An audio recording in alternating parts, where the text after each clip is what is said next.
Principalmente pues quiero agradecer pues al doctor Acevedo, a los coordinadores de la Escuela Judicial Rodrigo Lara Bonilla, quienes aquí pues especialmente están en este momento conectados, al equipo de trabajo de la Mesa de Apoyo Pedagógico, también pues a todos los y todas las discentes de los cursos de Derecho Penal y Sistema Penal Acusatorio, Diplomado en Formación en Ejecución de Penas y Medidas de Seguridad, a los de Contratación Estatal y a los del Módulo de Aprendizaje Autodirigido del Sistema de Responsabilidad Penal para Adolescentes.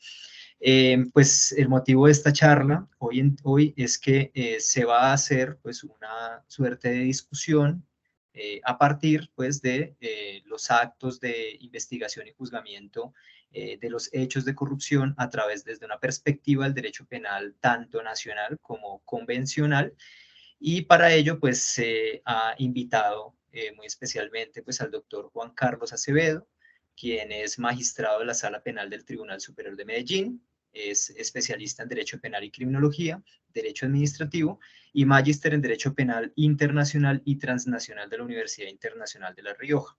El doctor Acevedo se ha desempeñado como docente a nivel nacional en universidades como Medellín y Americana, y en el plano internacional ha sido profesor de la Universidad Católica y Universidad de Córdoba, localizadas en Argentina. También ha participado como capacitador en la Escuela Judicial Rodrigo Lara Bonilla, la Escuela de Altos Estudios de la Fiscalía General de la Nación y la Oficina de Desarrollo, Asistencia y Capacitación del Personal Judicial en el extranjero. Pues quiero como agradecer también a los compañeros y compañeras que están aquí presentes, de tutores de la Mesa de Apoyo Pedagógico.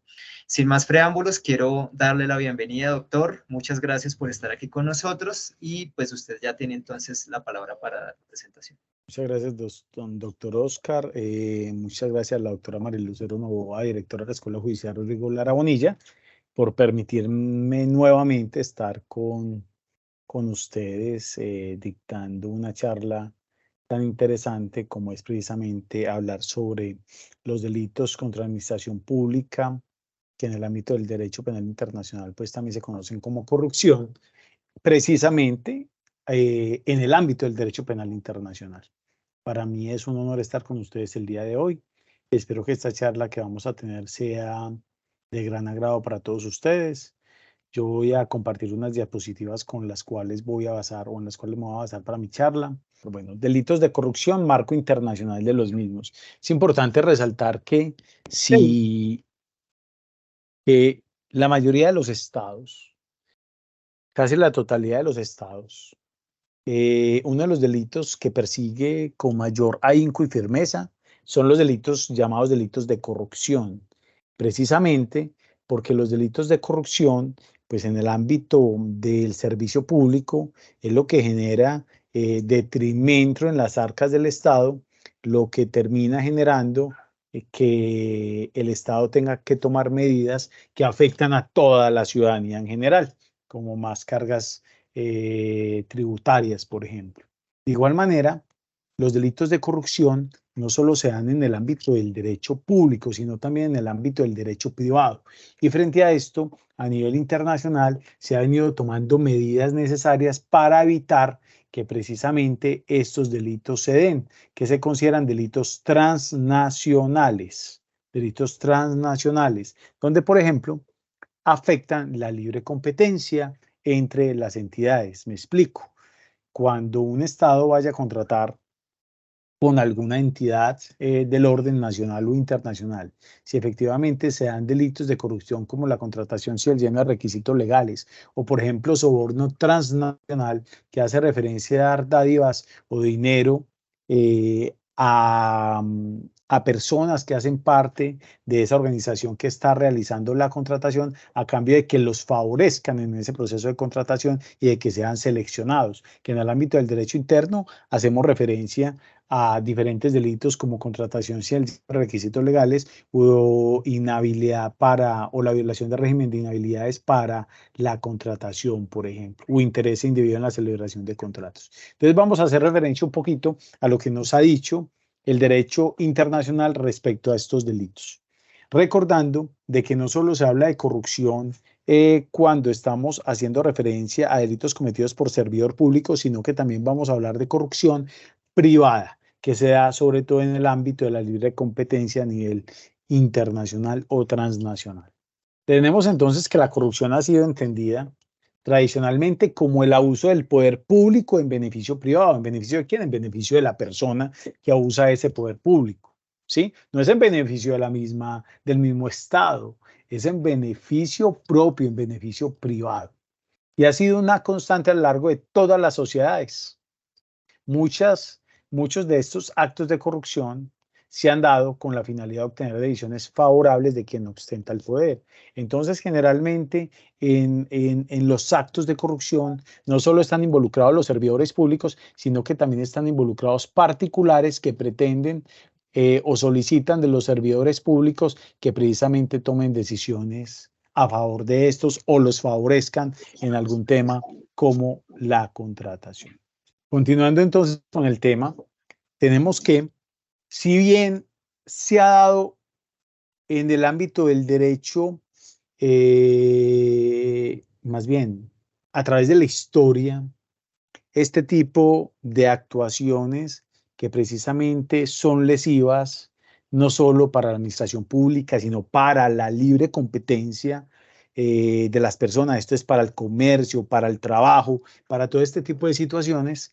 Tenemos que solo hasta la segunda mitad del siglo XX y a raíz de las dimensiones que adquieren los delitos de corrupción para el efecto de la globalización, es cuando la comunidad internacional comienza a preocuparse por el tema y surgen las primeras iniciativas internacionales en la materia. Y se coge de los instrumentos internacionales más importantes para poder obligar a que los estados firmantes o tratantes tipifiquen diferentes conductas de corrupción como delitos en el ámbito del derecho interno. Y de igual manera, para que también se tipifiquen en el derecho interno diferentes conductas que afectan relaciones transnacionales. Entonces tenemos como de las iniciativas en el ámbito del derecho internacional más importante para combatir la corrupción está la Convención para combatir el cohecho de servidores públicos extranjeros en las transacciones comerciales internacionales, que fue adoptada por la OCDE en 1997, y también está la Convención de las Naciones Unidas contra la Corrupción, adoptada en el año 2003. Acá es muy importante señalar que precisamente lo que más generó o más bien las actuaciones que generaron que en el ámbito del derecho internacional se empezara a hablar de tratados internacionales que necesariamente tipificaran ciertas conductas lesivas contra diferentes bienes jurídicos como delitos de corrupción, es que se estaba dando en el ámbito de la globalización que muchas empresas ingresaban a los países o permitían su ingreso a los diferentes países generando cohechos con los servidores públicos. Recordemos que el cohecho hace referencia a que aceptan dádivas o se les da dádivas, uno para hacer un acto propio de sus funciones, otro por haber ya realizado o dejado de realizar un acto propio de sus funciones. Entonces, esta convención para combatir el cohecho de servidores públicos extranjeros en transacciones comerciales internacionales precisamente nace en el ámbito del derecho internacional con la finalidad de que los países tratantes o firmantes sancionen a aquellos servidores públicos o incluso a aquellos particulares que cumplan funciones transitorias públicas que reciban dinero a cambio de permitir que empresas extranjeras ingresen a su país con mejores beneficios que otras empresas o de las mismas empresas internas, que eso precisamente se empezó a dar mucho en el ámbito del derecho internacional por la globalización que estamos viviendo. Ello lleva a que posteriormente nazca la Convención de las Naciones Unidas contra la Corrupción, adoptada en el año 2003, o la corrupción o el Convenio de Mérida,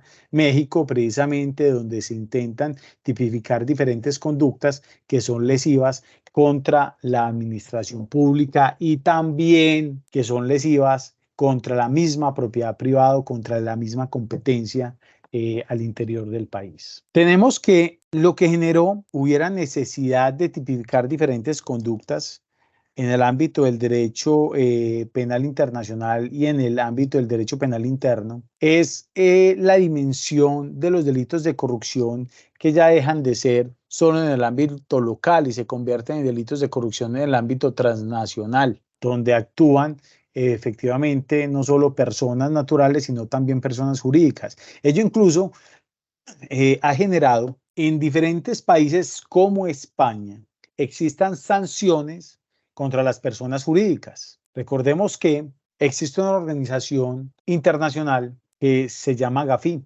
que precisamente nace con la finalidad de evitar lo que se llama en el ámbito del derecho internacional blanqueo de capitales y que acá lo llamamos lavado de activos.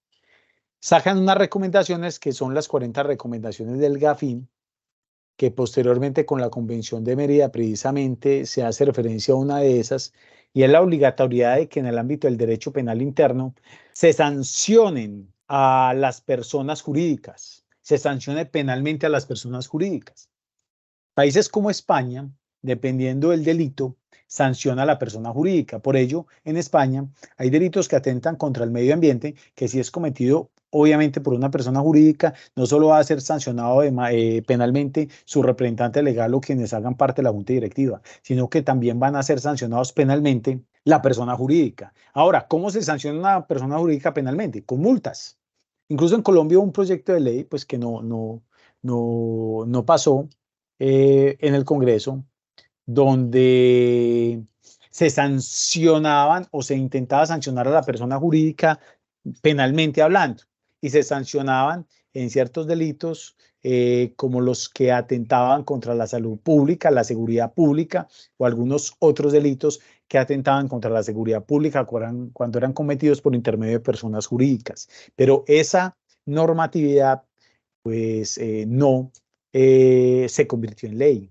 Pero tenemos una ley, que es la ley de extinción de dominio, que lo ha dicho el mismo GAFI-Lab, que es como el descentralizado del GAFI para Latinoamérica, GAFI-Lab para Latinoamérica, donde han entendido de que Colombia efectivamente sí cumple con esa recomendación del GAFI en cuanto existe un proceso de extinción de dominio por medio del cual se sancionan a los bienes y a las personas jurídicas. Recordemos que la extinción de dominio es un proceso real que incluso se puede sancionar con extinción de dominio a aquellos bienes que se obtienen derivados de delitos como los atentatorios contra la administración pública. Incluso muchos de los servidores que efectivamente están siendo judicializados por delitos de corrupción o delitos contra la administración pública, se les está llevando un proceso de extinción de dominio sobre sus bienes. Entonces el GAFILAC ha entendido que Colombia cumple con esta recomendación precisamente en virtud de la existencia de este proceso de extinción de dominio, que no es un proceso penal, y recordemos que en extinción de dominio no necesariamente tiene que haber una sanción penal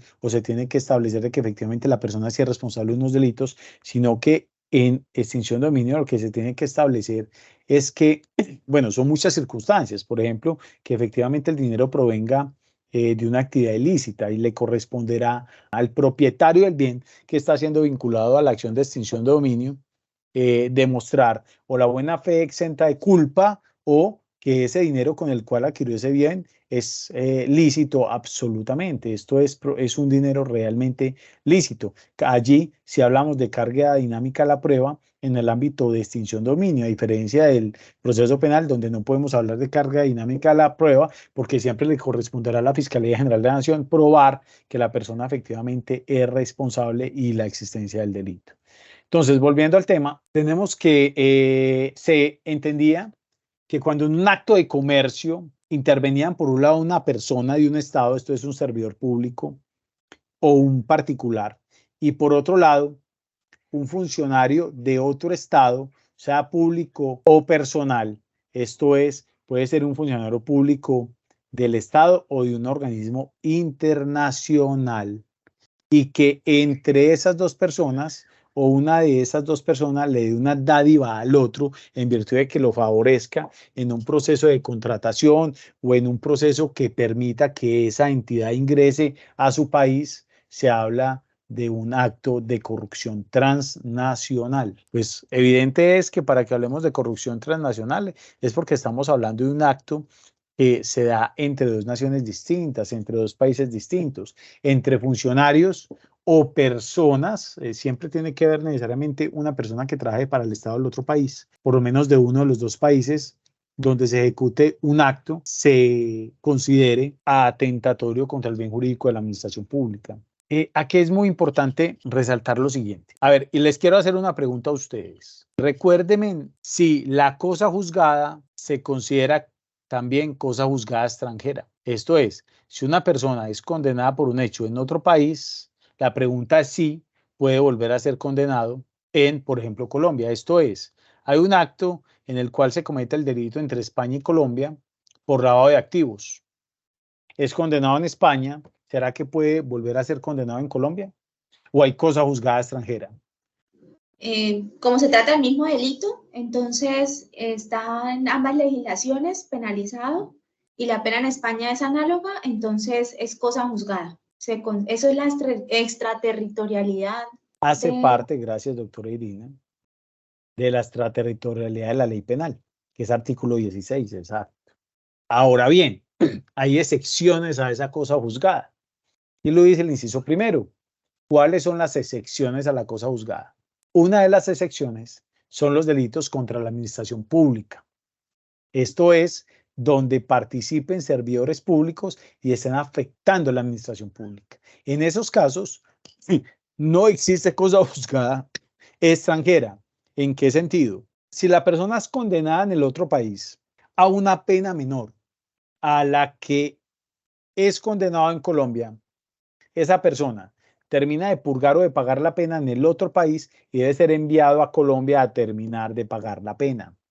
Esto es, la pena que pague en el otro país se descontará de la pena impuesta en Colombia. Esto es, puede ser condenado allá y puede ser condenado acá. ¿Cuáles son las excepciones a la cosa juzgada extranjera?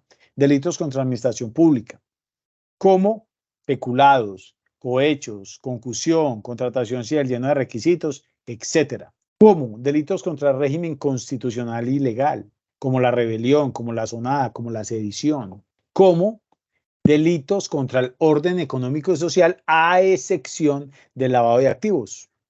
Entonces, delitos contra el orden económico y social, enriquecimiento ilícito de particulares.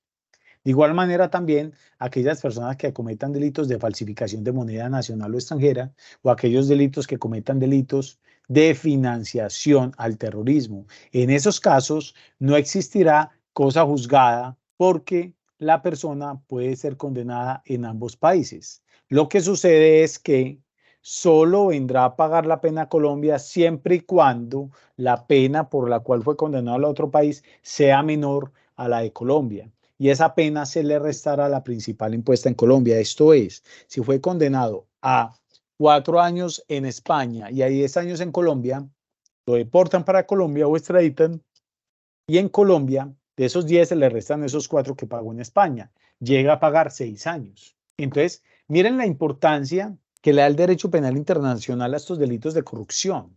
Miremos cómo estos delitos de corrupción en Colombia los tenemos dentro de un bien jurídico que es administración pública, pero que también podemos hablar de que existe algunos delitos de corrupción que se asemejan a otros bienes jurídicos como el orden económico y social, el mismo régimen constitucional, financiación al terrorismo quizás, falsedad de moneda nacional extranjera, efectivamente pueden ser perseguidos en ambos países o en los diferentes países donde se ejecutan y no se habla de cosa juzgada extranjera. Es precisamente por esa relevancia que le han dado estos tratados internacionales que han sido ratificados por Colombia para que se sancione con firmeza y siendo efectivos a las personas que cometen estos delitos.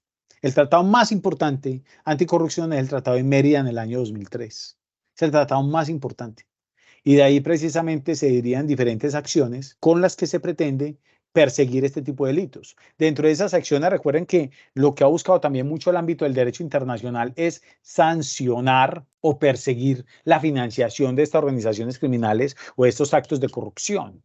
Y por ello es que obligan a sancionar con mayor firmeza, me disculpan tanto la repetidera de esta palabra, aquellos que cometan delito de lavado de activos. Y dentro de los delitos que son base del lavado de activos están los delitos contra la administración pública, precisamente.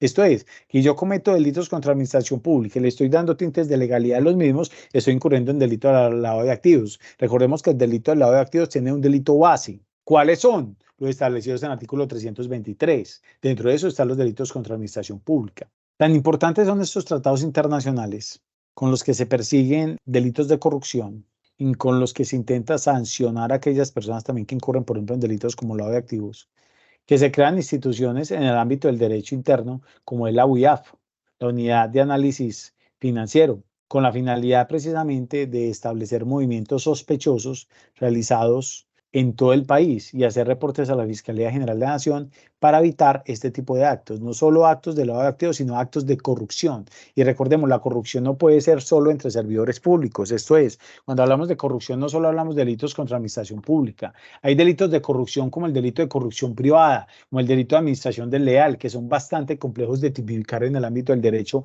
penal interno. Que estos delitos, si bien están dentro del bien jurídico que afecta al patrimonio económico, son delitos que efectivamente tienen ese mismo tinte de los delitos de cohecho, concusión, que es corrupción, y precisamente son sancionables porque si bien los delitos de la administración pública afectan ese bien jurídico de la administración pública, ese pecunio de la administración pública, por los delitos de corrupción privada o administración desleal afectan ese pecunio de las personas, ese patrimonio económico de las personas, y son conductas que deben de ser sancionadas. El delito de corrupción privada, el delito de administración desleal, precisamente son sancionados en Colombia en virtud de esos tratados internacionales que fueron ratificados por ellos. ¿Por quién? Por Colombia, donde se hicieron diferentes seguimientos por parte de la Comisión de las Naciones Unidas contra la Corrupción para poder obligar a nuestro país, que fue firmante, para que efectivamente tipificaran ese tipo de conductas y las sancionaran con firmeza, o más bien que las sancionara dando ejemplo.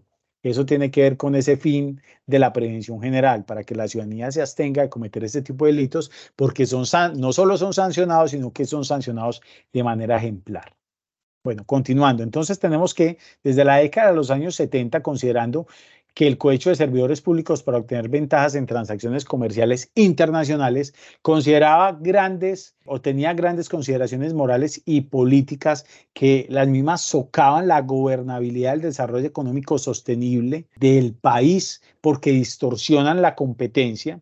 Entonces, algunos países en el ámbito del derecho internacional comienzan a tipificar el delito de corrupción transnacional. Esto es los actos de corrupción acontecidos más allá de sus fronteras. Y surge así normativa de carácter nacional e internacional vinculante que obliga a los estados a castigar como delitos estas conductas, similares a las clásicas conductas de cohecho, pero con un componente internacional. Dentro de las primeras medidas de carácter nacional se destaca bueno, yo no sé inglés, no sé pronunciar bien, la Foreign Corrupt Practice Act de los Estados Unidos de 1977. Es de las primeras.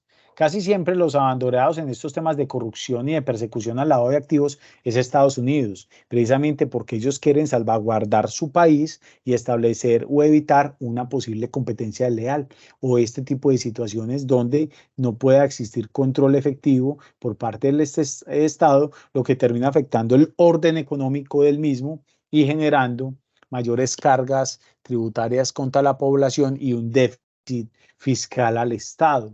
Recordemos que Estados Unidos ha sido de los países abanderados en la persecución de diferentes delitos, sobre todo aquellos transnacionales. Miremos cómo son los abanderados en la persecución del delito del lavado de activos. Incluso el nombre, pues que inicialmente y en algunos países es conocido como blanqueo de capitales, adquiere el nombre de lavado de activos precisamente en Estados Unidos. ¿Por qué razón? Porque es bien sabido por todos, supongo, y lo vimos pues en muchas películas, en historia, en libros, que uno de los primeros delitos, o más bien el delito de donde nace el término de lavado de activos, era procedente del contrabando.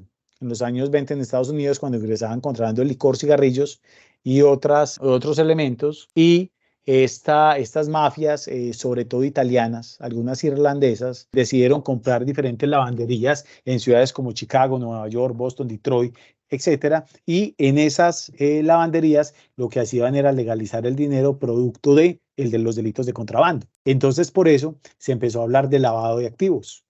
porque se dio a partir de lavanderías, dándole tintes de legalidad a dinero sucio, limpiándolo, blanqueándolo. Y de allí es que empieza Estados Unidos a perseguir este tipo de delitos.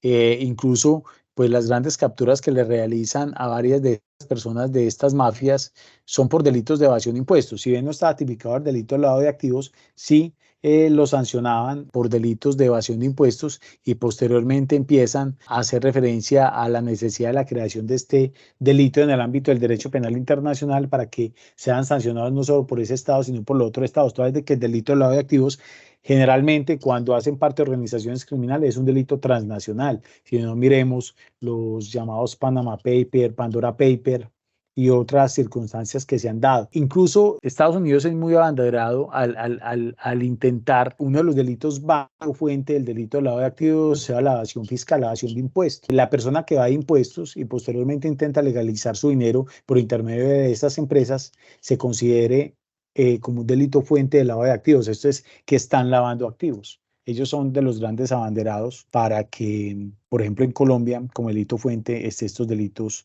aduaneros, delitos tributarios. Bueno, tenemos entonces que efectivamente crean esta medida de carácter nacional con la finalidad de evitar la corrupción, en este caso soborno transnacional y cohecho de servidores públicos.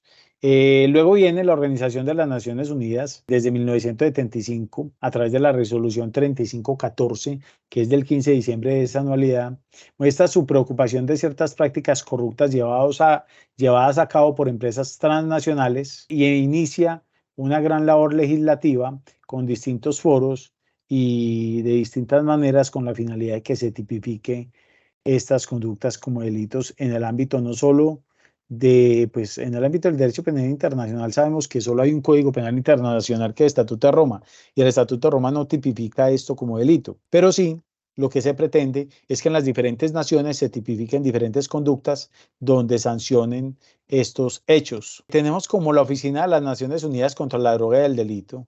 Precisamente ahorita estaba recibiendo una invitación de ellos para estos temas de delitos ambientales que están trabajando fuertemente en Colombia. Indican de que las conductas de corrupción solo pueden combatirse mediante iniciativas internacionales, concertadas en la base del compromiso real de los gobiernos. Esto es, que haya una cooperación internacional con la cual se pueda efectivamente combatir este tipo de delitos. No solo se enfoquen en delitos de narcotráfico, no solo se enfoquen en delitos de lavado de activos, que también se enfoquen en estos delitos de corrupción que afectan al Estado en sí. Acá digo que en el ámbito, en la actualidad tenemos un amplio conjunto de convenciones, tratados, acuerdos y estándares dictados a través de organismos internacionales que proporcionan un marco de referencia que los gobiernos deben observar. Bueno, ahorita voy a hacer referencia a ellos. Ahora, vamos a hablar de la Convención Interamericana contra la Corrupción. La Convención Interamericana contra la Corrupción surge como respuesta al creciente interés sobre el tema de la corrupción en la Organización de los Estados Americanos, OEA, y a la necesidad de desarrollar mecanismos de cooperación internacional para hacerle frente. En la Asamblea General de la OEA, realizada en mayo de 1992, se aprueba una resolución en la que se encomienda al Consejo Interamericano Económico Social, CIES, que analice las prácticas corruptas en el comercio internacional con relación a los desafíos económicos y sociales del continente americano para la década de los años 90. En dicha resolución se expresa que las prácticas corruptas, junto con otros injustificados condicionalmente al libre comercio, tienen efectos perjudiciales sobre las transacciones comerciales internacionales que atraen inversiones, recursos financieros, tecnología, conocimientos especializados y otros importantes recursos del exterior y promueven el desarrollo económico y social en todo el mundo, particularmente en los países de la región que intentan revitalizar o desarrollar sus economías, esto es, los países en desarrollo. Entonces, estas prácticas de corrupción, de soborno transnacional o de cohecho a servidor público efectivamente afectan el desarrollo de la nación. Y por eso es que se obliga a tipificar no solo estas conductas en el ámbito del derecho penal interno, sino en el ámbito del derecho penal, sino no solo las cometidas en el ámbito interno, sino en el ámbito internacional cuando tiene que ver con servidores públicos de la nación. Si bien es cierto, en Colombia existe delito de cohecho. Hay 3 formas de comisión del delito de cohecho. Esto es cohecho por dar o ofrecer, en el cual no se exige un sujeto activo. Desde que puede ser un particular, un servidor público, quien dé una dádiva a un servidor público con la finalidad de que éste deje de hacer algo o para que éste haga algo a su favor. Por ese solo hecho responde por el delito de cohecho. También está el delito de cohecho propio y cohecho impropio.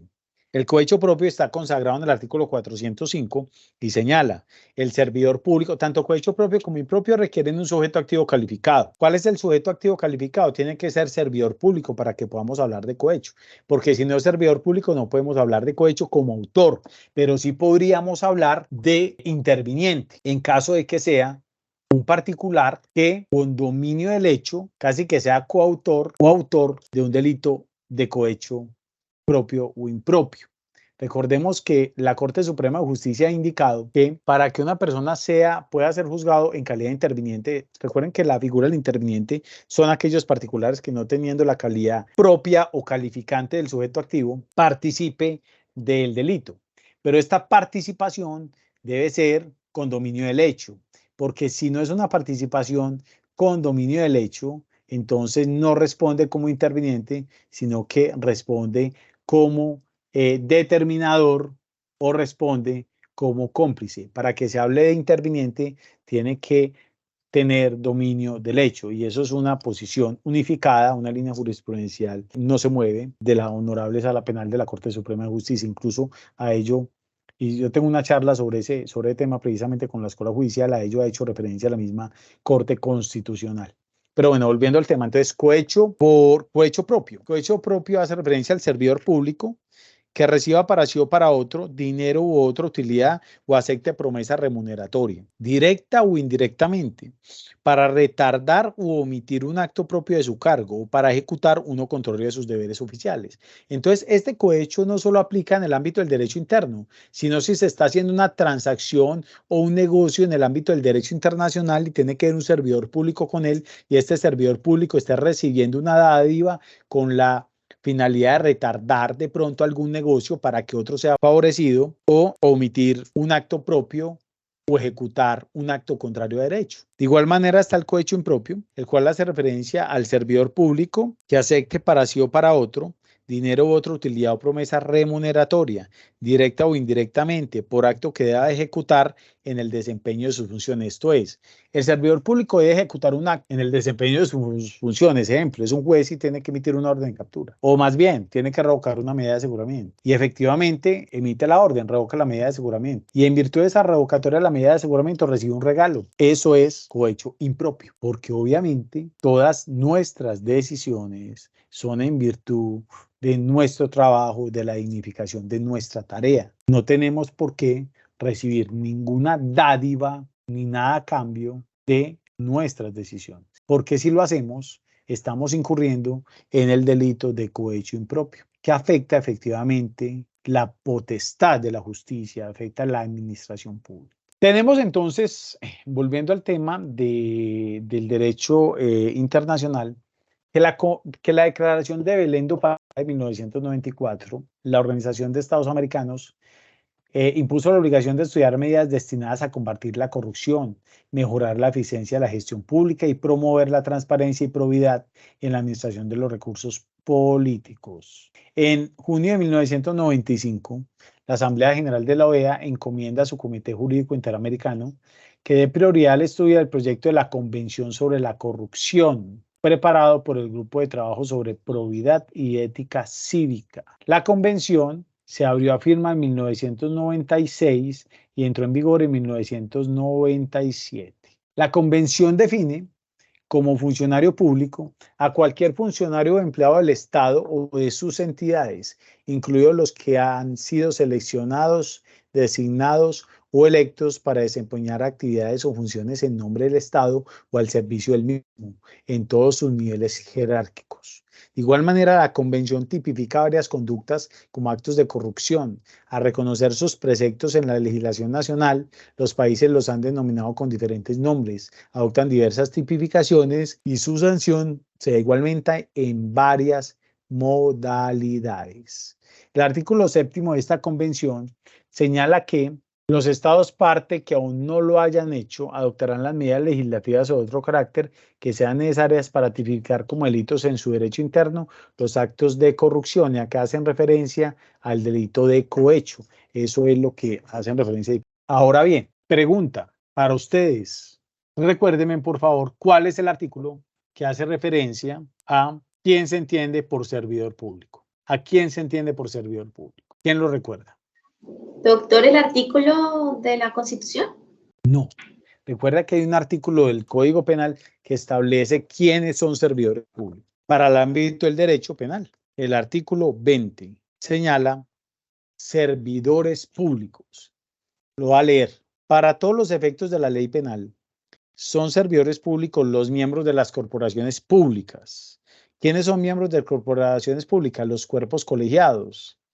Congreso, pues Senado y Cámara de Representantes, Cortes, tribunales, entre otros. Los empleados y trabajadores del Estado y de sus entidades descentralizadas territorialmente y por servicios, alcaldías, departamentos, empresas públicas, departamentos administrativos, bueno, en sí lo que nos han enseñado en Derecho Administrativo colombiano. Para los mismos efectos, se consideran servidores públicos los miembros de la fuerza pública, los particulares que ejerzan funciones públicas en forma permanente o transitoria, los funcionarios y trabajadores del Banco de la República, los integrantes de la Comisión Nacional Ciudadana para la Lucha contra la Corrupción y las personas que administran recursos públicos, artículo 378 de la Constitución Política de Colombia. Les pregunto, doctores, un particular que es designado secuestre de un bien que es de otro particular, sí, recibe los frutos que está dando ese bien, que está bajo su tutela,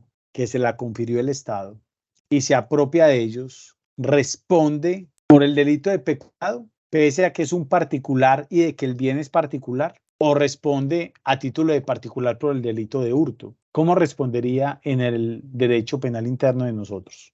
¿Por qué delito?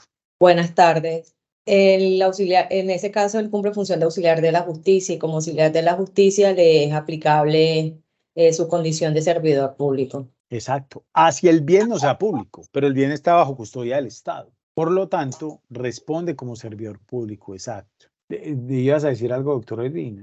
Sí, que es importante que en la ley dice que funciones transitorias, y en este caso él tiene funciones transitorias, se puede, sí, no es permanente, sino mientras hace el efecto de ser secuestre de así ese es, bien. doctora. Así es, exacto, y responde penalmente.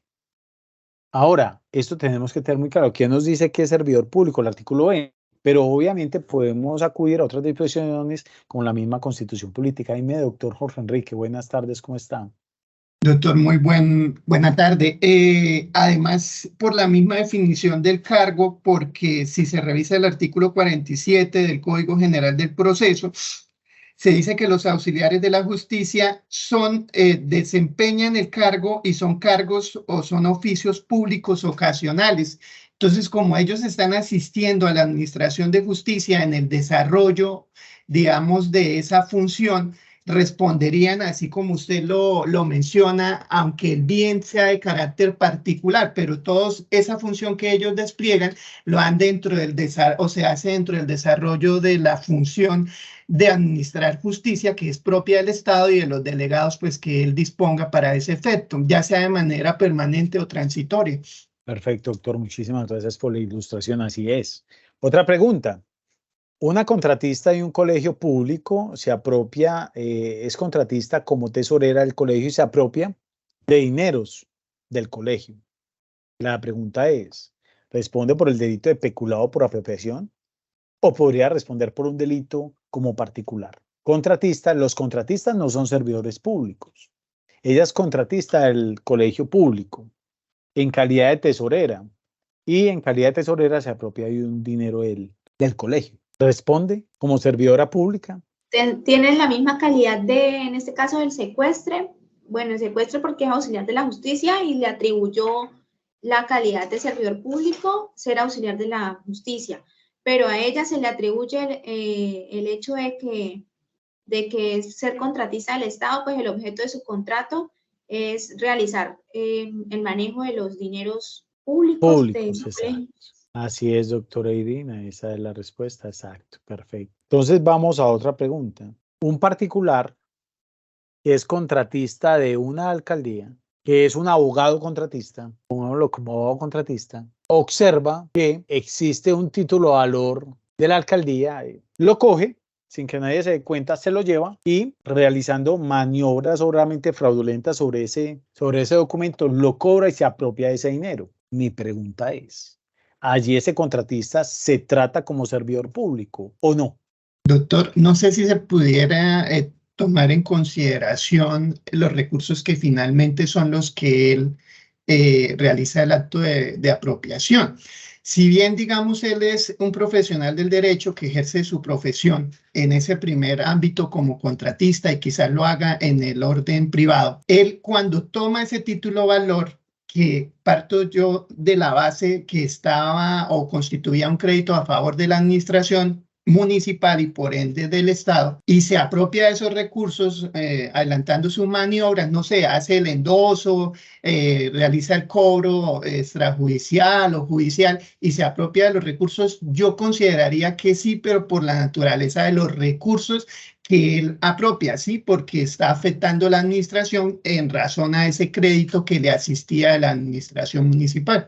Muchas gracias, doctor. Bueno, en ese caso en particular no podemos tener en cuenta el origen de los recursos o precisamente la calidad de los recursos, porque si no, indicaríamos que cualquier particular que ingrese una cuenta de una alcaldía o de una entidad estatal y realice, por ejemplo, una transferencia de esa cuenta a su propia cuenta, entonces se consideraría servidor público y estaría ante un delito de peculado. En este caso, ese contratista que no es servidor público, dentro de su labor de objeto del contrato no está el de administrar recursos públicos, no se tomaría como servidor público y no podría ser sancionado como servidor público. En ese caso, será sancionado como particular por delito de hurto, o pues si efectivamente en lo que termina realizando es una estafa, podría ser una estafa agravada o podría ser otro delito con el agravante precisamente de que estamos hablando de dineros públicos, como un abuso de confianza calificado por recaer sobre dineros del Estado. Pero en ese caso en particular no reúne las calidades establecidas en el artículo 20 para poder establecer que es un servidor público. Ahora, otra pregunta. Resulta que como juez me asignan un vehículo, o sea, del Estado. Ese vehículo yo le digo a un amigo, Armando, yo le voy a dar las llaves o lo voy a dejar prendido y usted se lo lleva. Y yo digo que me lo robaron. Y usted y yo nos quedamos con ese carro. Luego lo vendemos, miramos qué hacemos y partimos la plata. Pregunta, ese amigo mío, que es un particular, ¿responde penalmente por el delito de peculado por apropiación? ¿Sí o no? ¿Y en calidad de qué respondería? Doctor, pienso que tendría la misma connotación de la anterior. O sea, es un particular que no está ejerciendo función pública, o sea, no tendría el calificado del delito, no es un servidor público, no podría tener la condición de peculado. Pero hay una participación criminal, doctor. Y si vemos como interviniente, hay una coparticipación criminal en ese tercero, en ese particular, que está prestando una ayuda para que la conducta se materialice. Sí, señor, pero no como autor, sino como partícipe. ¿Y qué partícipe, doctor? En calidad de cómplices, según el supuesto, es la interpretación que haría yo, doctor. De interviniente, gracias, creería yo, para... Exacto. Sí responde penalmente porque participa en coautoría impropia con el servidor público, por ende respondería en calidad de interviniente del delito de peculado por apropiación, porque efectivamente tiene dominio del hecho. Sin su participación, el delito no hubiera podido cometer. Por lo tanto, responde a título de interviniente, exacto. O sea, a lo que tenemos que tener muy claro es, para que hablemos de un delito atentatorio contra la administración pública, primero si reúne las características propias exigidas en el artículo 20 para ser servidor público. Y ahí también podemos acoger a otra normatividad como la misma Constitución Política y de pronto decretos que reglamenten el asunto, ¿cierto? Segundo, si es un particular que no cumple funciones públicas, que no es servidor público, si lo que hace es participar en calidad de autor o de coautor de la conducta, va a responder en calidad de interviniente. Pues no puede ser en calidad de autor o coautor porque no cumple los requisitos propios del sujeto activo calificado, pero sí responde a título de interviniente. Y si lo que hace es una ayuda efectiva al autor, no tiene dominio del hecho, por responder a título de cómplice, o si lo que está haciendo es instigando, determinando a un servidor público a ejecutar una conducta delictiva contra la administración pública, pues responderá entonces en ese caso en calidad de determinador del delito, ¿sí? Eso hay que tenerlo suficientemente claro para cuando nos lleguen estos casos poder diferenciar y establecer si estamos ante un delito, por ejemplo, de concusión o un delito de extorsión. Entonces les pongo un ejemplo de la vida real. Llegan 3 personajes del Cuerpo Técnico de Investigación Criminal de la Fiscalía, realizan una diligencia de registro de allanamiento, encuentran 5.5 kilos de cocaína en una casa, la incautan, capturan a la señora de la casa, se la llevan para la URI y le dicen, y dicen, venga, vamos a hacer una cosa, vamos a pedirle plata a esta señora y le desaparecemos 600 gramos de cocaína, quedándole en 4.9 kilos de cocaína. Recordemos que cuando pasamos de 4.5 kilogramos de cocaína a 5 kilos de cocaína, casi que se duplica la pena y pasa incluso de ser competencia de juez penal de circuito a juez penal de circuito especializado. Entonces, eso dicen, bueno, vamos a aprovechar, vamos a hacer eso con la señora. Entonces le dicen, no, pero no lo hagamos nosotros. No lo hagamos nosotros, mandemos un primo mío. Entonces uno de los policías dice, yo voy a mandar un primo mío que no es policía, no tiene nada que ver, para que ese primo sea el que vaya y le diga eso a ella en el calabozo. Entonces el primo va y le dice a ella en el calabozo que si les da 3 millones de pesos, le desaparecen 600 gramos de cocaína para que la pena sea mucho menor y de esta manera puede salir, pues obviamente, en caso de ser condenada mucho más temprano en libertad o pueda tener un mejor acuerdo. Pregunta, ¿ese particular está incurriendo en un delito, sí o no? ¿Y en cuál delito? Sí está incurriendo en un delito, pero el delito es, bueno, los determinadores del delito, él digamos que es el ejecutor solamente, porque el determinador del delito y por lo tanto es delito, es el oficial del CTI. Sí, señora, están en un grado de autoría, en ese caso en particular. Y efectivamente, el particular incurre en el delito de concusión. Delito de concusión, en este caso es de la vida real. No sé si acá hay personas de Risaralda. Es un caso que sucedió en Pereira, donde particularmente, no me acuerdo bien de las razones, el único condenado fue el particular, no fueron condenados los de esa policía judicial. Y fue condenado a título de interviniente el delito de concusión. Entonces acá recordemos que dice el delito de concusión, que es la extorsión de los servidores públicos.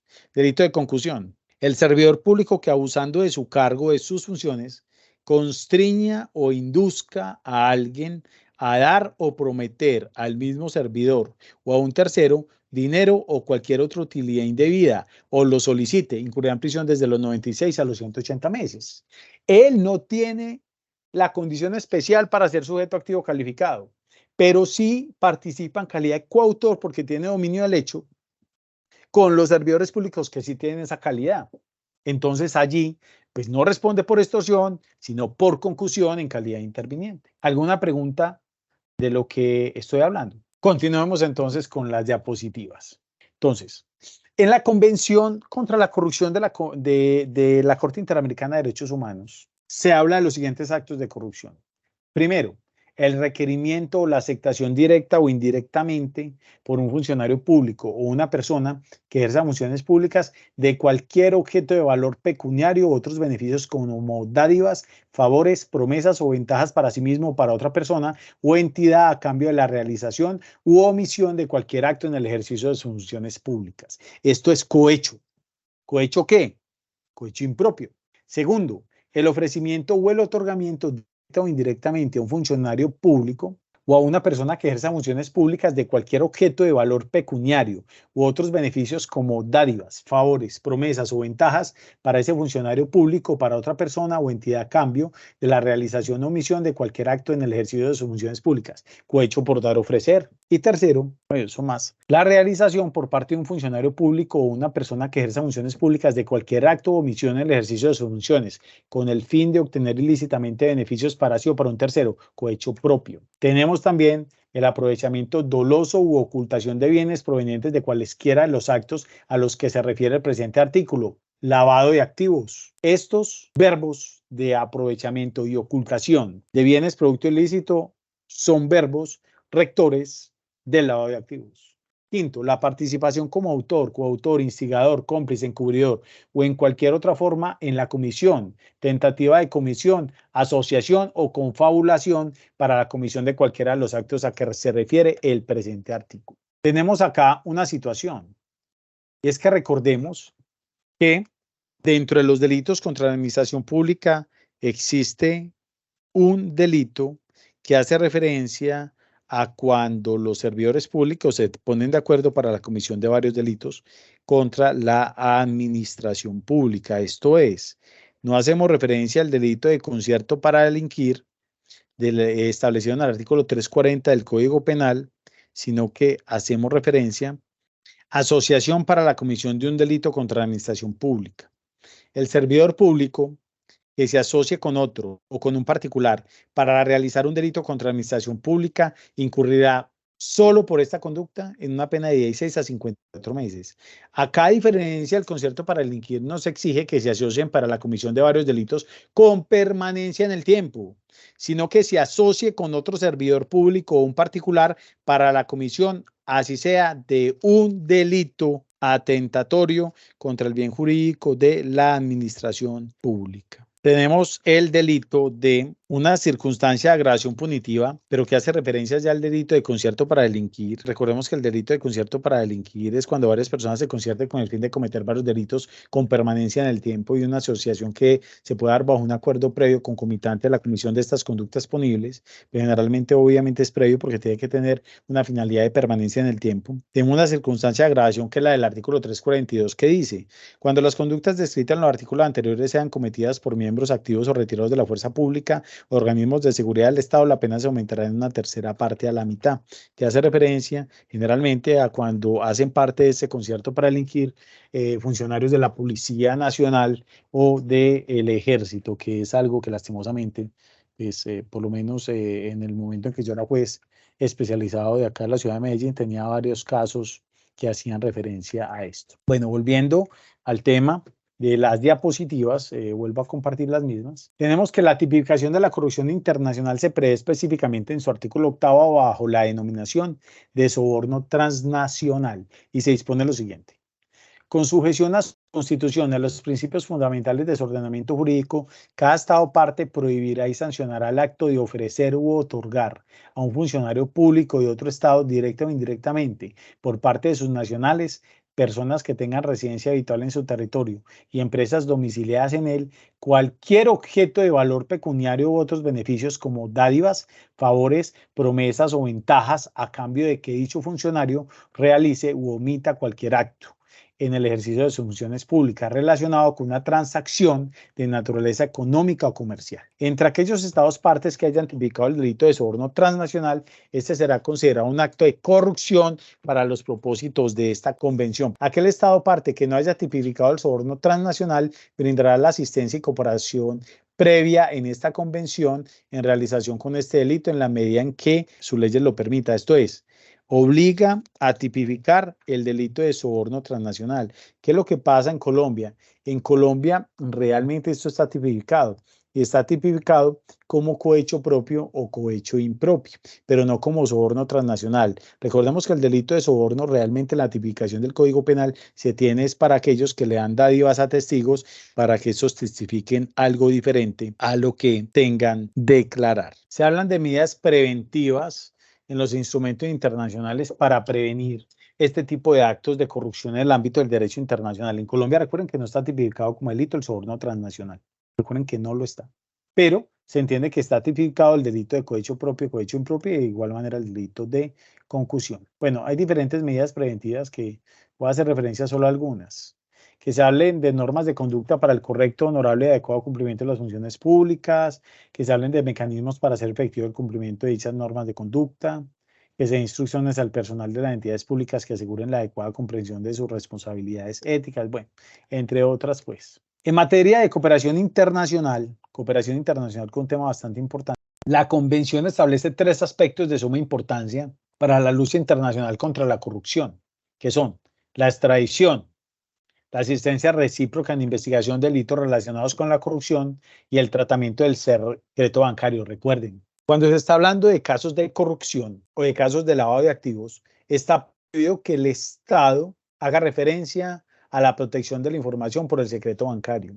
Y los bancos no pueden privar al Estado de hacer la correspondiente investigación y poder establecer si efectivamente en las cuentas de ciertas personas, más bien, evitar que la Fiscalía General, los entes de investigación puedan acceder a las cuentas de las personas o la información financiera. Está prohibido que en estos delitos se hable del tratamiento del secreto bancario. Por ello, es posible que por medio de acciones como la búsqueda selectiva en base de datos, que sabemos que requiere control previo y posterior, se solicite el levantamiento de la reserva bancaria para poder obtener esta información. De igual manera, los estados están obligados a brindar asistencia recíproca cuando hablamos de delitos de corrupción. Ahora, voy a hacer referencia a la Convención de la OCDE para combatir el cohecho de servidores públicos extranjeros en transacciones comerciales internacionales, que fue la que hice referencia ahorita. Esto precisamente es para evitar la competencia desleal y para evitar que se afecte el orden económico y social, porque si en un país no ingresa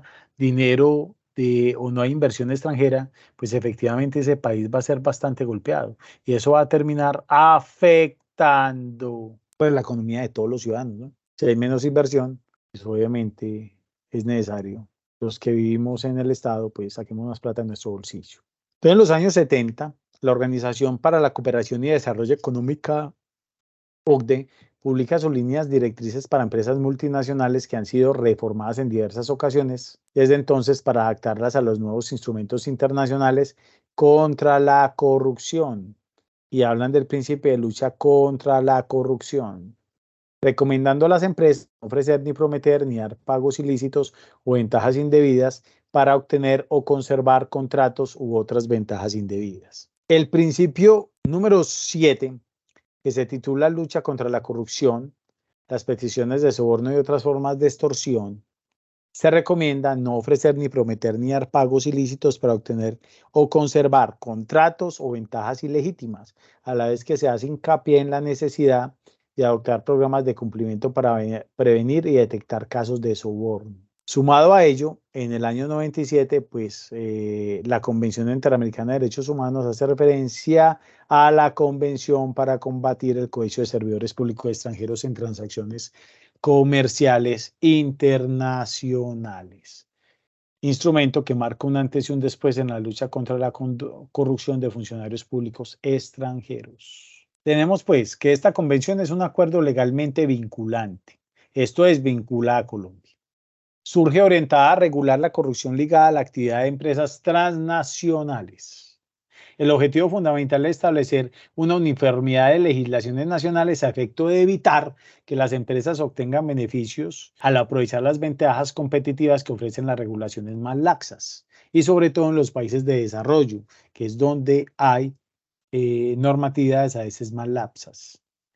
Pretende también que la capacidad de ofrecer mayores cantidades en calidad de soborno con que cuentan las empresas grandes no distorsionen la sana competencia económica y vaya en detrimento de empresas medianas y pequeñas que no tienen esa capacidad económica. De igual manera, este convenio exige la tipificación del cohecho activo transnacional, esto es, del cometido por el particular, olvidándose del cohecho pasivo, que es el del servidor público. Asimismo, se centra en el cohecho en transacciones comerciales internacionales, pues el soborno solo ha de constituir delito si se entrega para conseguir o conservar un negocio u otra ventaja en la realización de actividades comerciales internacionales. Esta convención es el primer instrumento jurídico internacional en el ámbito de la lucha contra la corrupción en el derecho internacional. Menciona expresamente entre sus fundamentos el reconocimiento de la trascendencia internacional de la corrupción y la necesidad de contar con un instrumento de tal carácter que promueva y facilite la cooperación entre los países para combatirla, y consecuentemente con esta motivación se fijan dos propósitos. El primero, promover y fortalecer el desarrollo por cada uno de los estados parte de los mecanismos necesarios para prevenir, detectar, sancionar y erradicar la corrupción. Y el segundo, promover, facilitar y regular la cooperación entre estados parte a fin de asegurar la eficacia de las medidas y acciones para prevenir, detectar, sancionar y erradicar los actos de corrupción en el ejercicio de las funciones públicas y los actos de corrupción específicamente vinculados a tal ejercicio. Es por ello, pues, que se hace un seguimiento por parte de un comité que fue creado en dicha convención, donde se obliga a países como Colombia a sancionar diferentes conductas propias de ciertos particulares con la finalidad de evitar, y algunos servidores públicos, de evitar esa vulneración a la libre competencia y evitar estos actos de corrupción. Y es por ello que en el ámbito del derecho penal interno de Colombia se tipifica, por ejemplo, el delito de corrupción privada, el delito de administración desleal, entre otros, y diferentes delitos, como lo que pasa es que el delito de revelación de secreto efectivamente ha sido utilizado, por lo menos las personas que han sido sancionadas es porque hablamos de reserva. Precisamente, por ejemplo, hay un juez que dice que se dio una orden de captura contra una persona pese a que eso es un secreto. Entonces, hablamos de las sentencias, pero el delito de revelación de secreto también, o una de las finalidades por la cual se crea el mismo, es para evitar esta casi que corrupción en la suscripción de diferentes contratos o en la permisividad de que algunas entidades transnacionales ingresen a los países con beneficios frente a los otros que quieren competir en el país. Miremos, por ejemplo, cómo tenemos el delito de utilización indebida de información oficial privilegiada. El servidor público que, como empleado directivo o miembro de una junta o órgano de administración de cualquier entidad pública, que haga uso indebido de información que haya conocido por razón o con ocasión de sus funciones y que no sea objeto de conocimiento público con el fin de obtener provecho para sí o para un tercero, sea de persona natural o jurídica, incurrirá en multa o pérdida del empleo o cargo público. Entonces, supongamos de que se tiene conocimiento de que Colombia va a sacar o va a contratar una empresa para realizar, por ejemplo, la construcción del metro en Cali, y le dan esta información a entidades del extranjero de cómo va a ser el contrato, con la finalidad de que estos adecúen de antemano y no en una libre competencia los contratos para poder entrar casi que a dejar sin posibilidades a algunas empresas internas o transnacionales, para que ya cuando se haga el análisis o la evaluación del pliego de cargos, más bien de los presentados, pues vayan a ser ganadores absolutos, sin competencia. Este tipo de delitos, el establecido en el artículo 420, lo que pretende es precisamente eso: evitar y prevenir actos de corrupción como estos. En este caso, la Comisión Interamericana de la Lucha contra la Corrupción, este tipo de delitos, el establecido en el artículo 420, lo que pretende es precisamente eso: evitar y prevenir actos de corrupción. La Convención Interamericana contra la Corrupción, por ejemplo, establece obligaciones vinculantes dentro del marco del derecho internacional, identifica actos de corrupción a los que se debe aplicar, así como principios para combatir eficazmente la corrupción. Subraya la importancia de las medidas para prevenirla, aborda el desarrollo institucional y la aplicación efectiva de las medidas que se adopten para enfrentarla, exige la tipificación de ciertas conductas corruptas específicas y contiene disposiciones sobre extradición, incautación de activos, asistencia jurídica recíproca y asistencia técnica en casos de corrupción que ocurra en estados partes o que afecten al mismo. Y se crea un mecanismo de seguimiento a la implementación de la Convención Interamericana contra la Corrupción, conocida como el MESICIT. Es una herramienta para propiciar el desarrollo de la Convención Interamericana contra la Corrupción mediante la cooperación entre los estados partes de la misma, que son miembros de dicho mecanismo, en el cual tienen diferentes objetivos. Frente a ello, pues no me referiré, para no ser farragosa, a esta intervención mía. pero hace mucha relación a diferentes medidas con la finalidad de que en el ámbito del derecho penal interno se tipifiquen diferentes conductas y se eviten o se creen entidades con la finalidad de perseguir y evitar la ejecución de esas conductas. Y a eso le hace seguimiento no solo el MESICIG, sino también la OCDE constantemente a países como Colombia. Entonces miremos cómo hay delitos como el de contratación sin el lleno de requisitos legales. Miremos el capítulo 4 del título que protege el bien jurídico de la administración pública. Esto es el título 15 del Código Penal Parte Especial, y el capítulo 4 habla de 4 conductas que atentan contra ese subbien jurídico, que es la celebración indebida de contratos. Tenemos el primero, que es el establecido en el artículo 408, que habla de la violación del régimen legal o constitucional de inhabilidades e incompatibilidades. Recordemos que hay inhabilidades e incompatibilidades en la Constitución y hay en normas propias para cada cargo, como para nosotros en la Ley Estatutaria de Administración de Justicia, Ley 270. Entonces, este artículo hace referencia al servidor público que en ejercicio de sus funciones intervenga en la tramitación, aprobación o celebración de un contrato con violación al régimen legal o a lo dispuesto en normas constitucionales sobre inhabilidades o incompatibilidades. Acá sancionan es al servidor público que, estando inhabilitado, la inhabilidad se hace ex ante, esto es antes, y la incompatibilidad se da durante. Entonces, al servidor público que, violando este régimen de inhabilidades o incompatibilidades, participe en la tramitación, aprobación o celebración del contrato. Por este solo hecho, tiene una sanción que va desde los 64 hasta los 216 meses. El otro delito es el de interés indebido en la celebración de contratos, que no es que esté inhabilitado o tenga una incompatibilidad, porque si está inhabilitado o tiene una incompatibilidad y participa en el desarrollo del mismo, entonces estamos ante el artículo 408.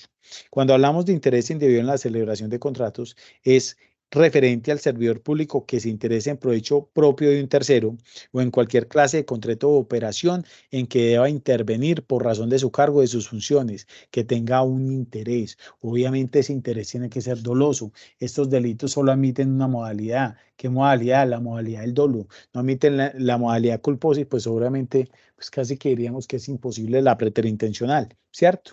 Entonces, el servidor público que, actuando en interés propio o de un tercero, participe o intervenga en razón de su cargo o sus funciones en la celebración de un contrato. Y está el delito de contrato sin el cumplimiento de requisitos legales, que es el que comúnmente vemos en los casos de corrupción, que llamamos de corrupción, que hace referencia al servidor público que, por razón del ejercicio de sus funciones, tramite contrato, lo tramite, sin observancia de los requisitos legales esenciales, lo celebre o lo liquide. Entonces hablamos de 3 fases: tramitación, celebración o liquidación, sin que se verifique el cumplimiento de los requisitos esenciales para lo mismo. Y hablamos en 3 momentos. Acá la importancia es que el requisito que se pasa debe ser esencial para que podamos hablar de contratación si es lleno de requisitos legales.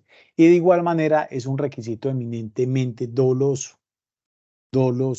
¿sí?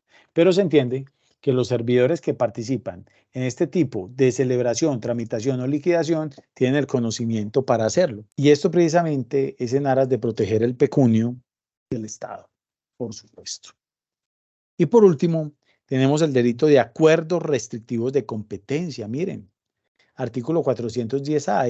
Esto nace en virtud de una de las recomendaciones del MICICID a Colombia por el no cumplimiento de todas estas obligaciones que suscribió en el convenio contra la corrupción. Y esto lo adicionó el Estatuto Anticorrupción, que es la Ley 1474 de 2011, que además genera la prohibición de concesión de beneficios subrogados para aquellos delitos que afectan ese bien jurídico de la administración pública. Esa prohibición no está solo desde el artículo 68A, esa prohibición viene desde el año 2011, desde el 12 de julio de 2011, con la ley 1474, que es el Estatuto Anticorrupción, que es una ley que promovió Cambio Radical, el doctor Germán Vargas Lleras.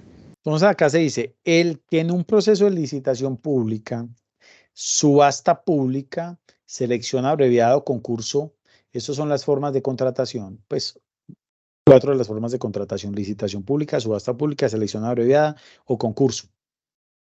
Se concertare con otro con el fin de alterar ilícitamente el procedimiento contractual. Entonces acá se tiene que concertar con otro y se ponen de acuerdo para alterar ilícitamente el procedimiento contractual. ¿Para qué lo hacen? Para beneficiar a alguien. Y hay un parágrafo que precisamente lo hacen con la finalidad de que las personas participen, delaten a los otros, o de los que fueron partícipes de esos acuerdos restrictivos de la competencia, delaten al otro o a los otros. Dice: el que en su condición de delator o clemente mediante resolución en firme obtenga exoneración total de la multa a imponer por parte de la Superintendencia de Industria y Comercio en una investigación por acuerdo anticompetitivo en un proceso de contratación pública, obtendrá los siguientes beneficios: reducción de la pena hasta de una tercera parte, reducción de la multa en el 40% y una inhabilidad para contratar de 5 años. Es algo bien particular. ¿Sí? Pues no se le aplica el principio, pues acá estamos hablando de que si se intentó acudir al principio de oportunidad, pues no se le logró aplicar en efecto, porque pues no sería sentenciado, sino que efectivamente sirvió como testigo para delatar, pero no hubo aplicación del principio de oportunidad. Y por último, para terminar esta charla, quiero hacer referencia a 2 delitos que son muy importantes, que a veces no lo leemos de manera concienzuda, que son los delitos que hacen de referencia al tráfico de influencia. Entonces tenemos el tráfico de influencias de servidor público y el tráfico de influencias de particular, que es un delito que se da pues constantemente. Pues no hay muchos casos, pero que es un delito que se da. El delito de tráfico de influencias de servidor público. El servidor público que, utilizando indebidamente en provecho propio de un tercero influencias derivadas del ejercicio del cargo de la función. Entonces, es un servidor público que en ejercicio de sus funciones y aprovechándose de su condición y con el fin de obtener cualquier beneficio para sí, trafique influencias, esto es, solicite de otro servidor público en favor suyo o de un tercero, algo. Como por ejemplo, le solicito, y por ello fue condenada una representante a la Cámara que estaba haciendo trámite y estaba solicitando de unos servidores públicos el favor de que votaran por su esposo para la elección en un cargo público. Y lo estaba haciendo traficando influencias en virtud de su condición, de su dignidad, que en ese caso era representante a la Cámara, una que fue actriz también. Tenemos que aquí hay una exoneración de responsabilidades, sea cuando los miembros de las corporaciones públicas lo que hagan es intervenir ante autoridades públicas en beneficio de su región. Pues obviamente ya no hablamos del delito de tráfico de influencias de servidor público, porque es que precisamente por eso son elegidos, para que trabajen en pro de su región. Y en pro de su región, pues obviamente tienen que hacer mucho lobby en autoridades públicas con la finalidad de acercarse a beneficios para su comunidad. No para sí, porque si es para sí propios, pues obviamente sí podemos hablar de este delito. Y el tráfico de influencias de particular es cuando quien ejerza las influencias sobre un servidor público sea un particular y ejerce influencia sobre un servidor público en un asunto que este servidor público esté conociendo, y lo está haciendo para que tenga un beneficio propio. En ese caso, allí se sanciona al particular. Entonces tenemos el 2, servidor público y el particular. Y eso precisamente se tipifica en el ámbito del derecho interno en virtud de todas estas convenciones y resoluciones de entidades internacionales que buscan prevenir y combatir la corrupción. Sí, el artículo 433 hace referencia y nace con la ley 1474 precisamente a esos requerimientos que le hizo el MISICID para que tipificaran estas conductas, porque se había entendido que efectivamente con la tipificación del cohecho propio e impropio era suficiente. Entonces, la ley 1474 modifica ese artículo 433 para poder darle la finalidad que pretende la Convención Interamericana contra la Corrupción. Bueno, doctor, pues muchísimas gracias, doctor Juan Carlos Acevedo. Creo que fue una charla bastante ilustrativa sobre este fenómeno de la corrupción, visto desde la perspectiva del derecho penal y pues también desde toda la normatividad internacional, especialmente sobre la Convención Interamericana contra la Corrupción. Creo que y también pues muy ilustrativo el tema sobre todo lo que tiene que ver con los delitos contra la administración pública. Sin más, pues vamos a cerrar este espacio y pues nos estaremos encontrando en una próxima ocasión. Muchas gracias, doctor, y muchas gracias a todas las personas.